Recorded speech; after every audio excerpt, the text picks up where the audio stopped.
वैसे तो मैं 93 से इस फाइनेंशियल सर्विस इंडस्ट्री में हूँ, जब मैंने मास्टर ट्रस्ट लिमिटेड के साथ मर्चेंट बैंक डिवीजन में काम किया। पर रियल नॉलेज मार्केट की जब मेरे को 2003 में जब मैंने टाटा म्यूचुअल फंड ज्वाइन किया था तो अभी समझ में आई। और मैंने क्यों इस फाइनेंशियल सर्विस इंडस्ट्री से आया, जबकि मैंने अपना करियर एक सीमेंट कंपनी के साथ स्टार्ट किया था, क्योंकि मैं इक्विटी मार्केट को समझना चाहता था, ये क्यों ऊपर जाती है, क्यों नीचे जाती है।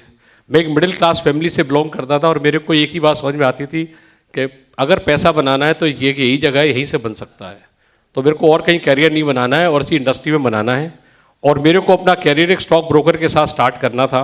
और मास्टर ट्रस्ट की एक सब्सिडरी कंपनी थी हरजीत रोडाइन कंपनी, जो stock broking Delhi stock exchange की मेंबर थी। तो मैं राइट जगह पहुंच गया और मैं उनसे रोज टिप लेता रहता था कि मार्केट में क्या होने वाला है, कौन सा शेयर खरीदना चाहिए, कौन सा बेचना चाहिए। इस जर्नी के साथ साथ चलते चलते लर्न करते करते मैं 2003 में टाटा म्यूचुअल फंड में आया, जहां फंड मैनेजर से मेरा 1-to-1 कॉन्टैक्ट हुआ।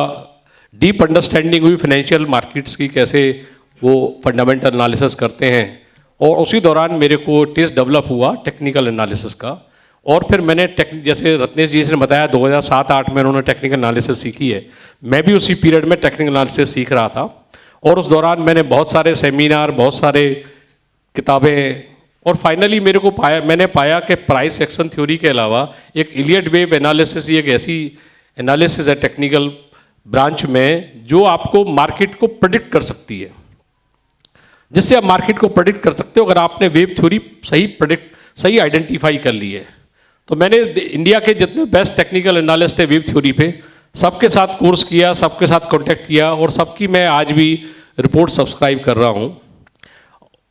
2003 से 2007 तक मैं टाटा म्यूचुअल फंड में रहा, और उसके बाद मैंने ING ज्वाइन किया 2008 में, और 2015 तक मैं ING में रहा। और ING छोड़ने के पीछे मेरी बड़ी इंस्पायरिंग जर्नी थी कि मैंने कंपनी का फोर्स था कि अब हमें रियल एस्टेट बेचनी है। मैं प्रोडक्ट सेलिंग को मैंने कभी इंपॉर्टेंस नहीं दी, मैंने बहुत अपोज किया उसका कि सर ये प्रोडक्ट हमें अपने एसोसिएट के थ्रू अपने इन्वेस्टर को नहीं बेचना है, ये सूटेबल नहीं है इस पीरियड में। पर हमारे बॉस नहीं माने और कांस्टेंट प्रेशर था। तो मेरा वो टर्निंग पॉइंट था लाइफ में। मैंने सोचा कि now enough is enough, let's start our own now. We have made enough contacts, we have made enough relationship, and let's capitalize on this knowledge through the mutual fund route। क्योंकि मैंने दूसरी जिंदगी में हमेशा इंपॉर्टेंस दी relationship को। और मैं सब आप लोगों से भी यही कहूँगा, कभी गोल ओरिएंटेड मत, कभी भी आप बिजनेस ओरिएंटेड मत होइए, रिलेशनशिप डेवलप कीजिए, वो रिलेशनशिप बहुत काम आएगी। मैं पिछले 93 से लेके और जब तक अपने कंपनी स्टार्ट नहीं की थी 2014 में, 21 साल तक मैं रिलेशनशिप बनाता। और जो मेरी नॉलेज थी मार्केट की, प्रोडक्ट की, अंडरस्टैंडिंग, स्टॉक्स, आइडियाज़ की, मैं लोगों को ऐसे ही फ्री में शेयर करता रहता था। मैंने कभी उसमें रिटर्न में कोई कोशिश नहीं की कि कोई मेरे साथ बिजनेस क्यों नहीं करता है, मेरे को कुछ देता क्यों नहीं है, मैंने कभी कोशिश नहीं की। और आप बिलीव करेंगे कि आप भी अगर सब इस डिस्ट्रीब्यूशन बिजनेस में रिलेशनशिप को इंपॉर्टेंस देंगे तो इसके फार रीचिंग रिजल्ट्स होते हैं। मैं अभी आपको अपनी स्टोरी में सुनाऊंगा मेरे को इस सिर्फ रिलेशनशिप बिल्डिंग से कितने फायदे हुए। तो 2014 में मैं इस तरह से अपने इस बिजनेस में आ गया, क्योंकि कंपनी चाहती थी कि हम रियल एस्टेट बेचें, प्रोडक्ट सेलिंग करें। और मैं भी आप सब लोगों से यही अनुरोध करूंगा कि कभी भी प्रोडक्ट सेलिंग को इंपॉर्टेंस ना दें, क्लाइंट की नीड को इंपॉर्टेंस दें। कई बार आपके कोई गोल हो, कोई टारगेट हो, कोई म्यूचुअल फंड का प्रेशर हो, किसी को ना सुने, कोई गोल नहीं है, कोई टारगेट नहीं है, आप क्लाइंट की नीड के हिसाब से काम करिए, बिजनेस अपने आप चल के आएगा। बिजनेस मांगने की जरूरत नहीं है, कोई एक्टिविटी भी नहीं करेंगे तो भी रोज रेफरेंस अपने आप आएंगे। हम कोई स्पेसिफिक मार्केटिंग एक्टिविटी नहीं करते, हर रोज हर महीने 10-5 रेफरेंस अपने आप आ जाते हैं कि मेरे भाई है, मेरे चाचा है, मेरा फ्रेंड है, मेरे ताऊ जी हैं, ये इनका करा दो, उनका करा दो। तो बिजनेस अपने आप ऑटो पायलट मोड पे चलेगा। आप सिर्फ अपने आप को ऑनेस्ट रखिए और ट्रू एडवाइस करिए। क्या कभी ऐसा पीरियड भी हो सकता है कि आपने मना किया हो कि सर इन्वेस्टमेंट अभी नहीं करनी है? कितने लोग होंगे जिन्होंने कभी मना किया अपने इन्वेस्टर को पैसा नहीं लगाइए? देखो हमारे यहां अभी 60, 70, 80 लोग बैठे हैं, सिर्फ 3 या 4 हाथ उठे हैं। कोई टाइम ऐसा भी आता है जहां आपको मना करना होता है कि सर पैसा नहीं लगाना है। वही एडवाइजरी है। आप बिलीव करेंगे, इन्वेस्टर को हम बोलते हैं सर अभी 5 दिन में अवेलेबल नहीं हो, तो इन्वेस्टर 5 दिन वेट करता है। वो तो कोई बात नहीं सर,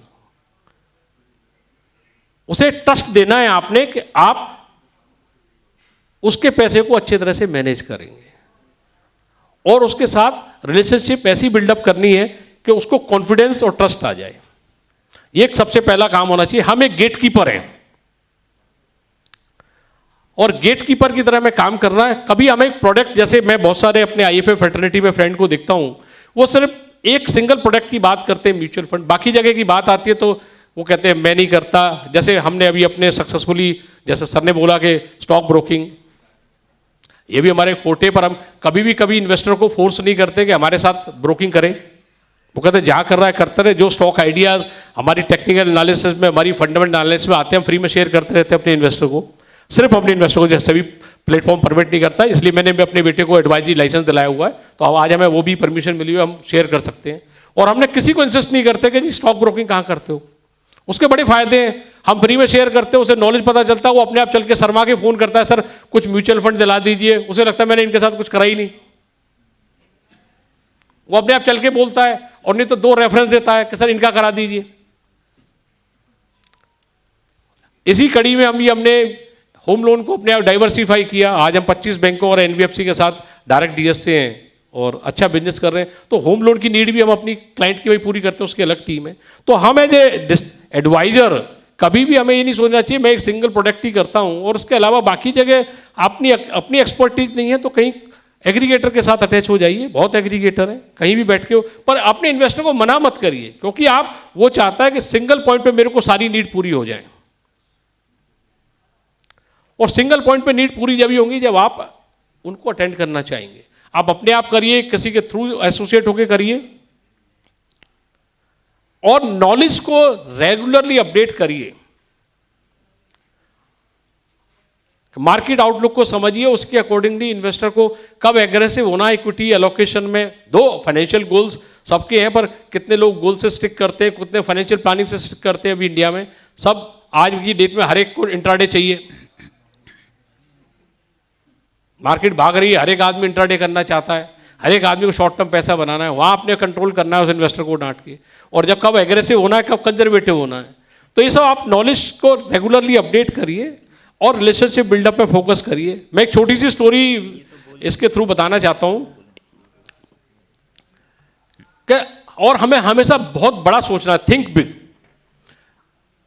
मैं आपको बहुत पुरानी बात बता रहा हूँ। जब मेरी वाइफ के नाम LIC का कोड था इंश्योरेंस का, और आज से 20 साल पुरानी बात होगी।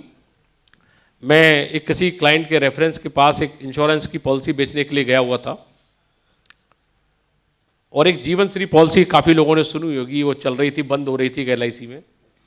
GK2 में वो क्लाइंट थे, किन्हीं ने रेफरेंस दिया था कि बड़े क्लाइंट हैं। उस समय जीवन श्री में एक पॉलिसी में 25,000 या 16,000 कुछ ऐसा 25,000 का प्रीमियम आता था। तो बोले कि इसको ना 50,000 का देना, आप ये 50,000 आराम से ले पाएंगे। तो मैं उस माइंड सेट के साथ गया हुआ था कि इनको आज 50,000 का चेक दे के आना है। हमारी बातचीत शुरू हुई, स्टॉक मार्केट की बात आ गई, मेरा इंटरेस्टेड एरिया आ गया। मैं और वो कम से कम 2-2.5 घंटे बात करते रहे, दुनिया भर की। 2-3 बार चाय पी ली, बड़े खुश हुए और बड़े प्रभावित थे। उसके बाद उन्होंने कहा, बलता साहब चलो अब उस काम हो जाए जिसके लिए आप आए हो, बताओ पॉलिसी कौन सी है जो करनी है। मैंने सोचा ये आदमी तो मेरे कंट्रोल में, ये सारी बात अच्छी कर रहे हैं, तो मेरे को कोशिश करनी चाहिए और बढ़ना चाहिए। तो मैंने अपने डेवलपमेंट ऑफिसर से फ़ोन करके पूछा, इस तरह के डोगरा साहब हैं, IK डोगरा जी, इनको इतनी एज है, ये है, कितने का प्रीमियम ले सकते हैं। तो उसने कैलकुलेट करके बोला 1,24,000 का चेक ले लीजिए, ये मैं अपने रीजनल ऑफिस से ही पास करा लूँगा, हेड ऑफिस को LIC में अपर ब्रांच में नहीं भेजना पड़ेगा। मैं कहा अच्छा। तो मैंने कहा सर 1,24,000 का चेक काट दीजिए। उसने 1 सेकंड लगाया, 1,24,000 का चेक काट दिया। मैं अपने दिल में बड़ा खुश था कि आज 50,000 का बेचने आए थे, 1.25 लाख का इंश्योरेंस का चेक बेच लिया, अच्छे पैसे बन गए। मीटिंग खत्म हुई, चलने लगे, तो उसने बोला बंसल साहब आप कब से सेल्स में हो। मैंने कहा क्या हुआ। मैंने दिल ही दिल सोचा कहाँ गड़बड़ी हो गई। बोले बहुत कच्चे हो।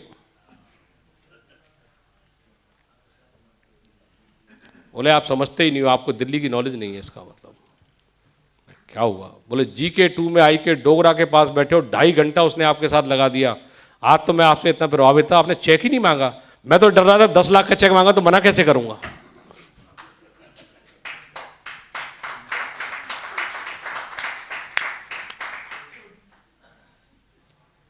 मना ही नहीं कर पाऊंगा आपको आज चेक के दिए, और आपने चलो मेरा तो बोझ ही हल्का कर दिया, 1.25 लाख का चेक मांगा।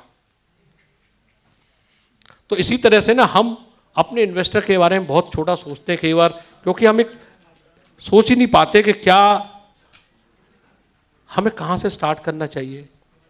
तो एक थिंक बिग, हमेशा रिलेशनशिप बिल्डिंग को आपने हमें इंपॉर्टेंस देनी है, क्लाइंट की नीड के साथ चलना है। कई बार खाली हाथ भी आइए, जरूरी नहीं हर बार चेक लेके आना है। और अब वो रिलेशनशिप बनाइए कि जब क्लाइंट ना आपसे बिजनेस की पोर्टफोलियो की बात 5 मिनट में खत्म करे लास्ट के, और आधा घंटा फैमिली और वो डिस्कशन करे।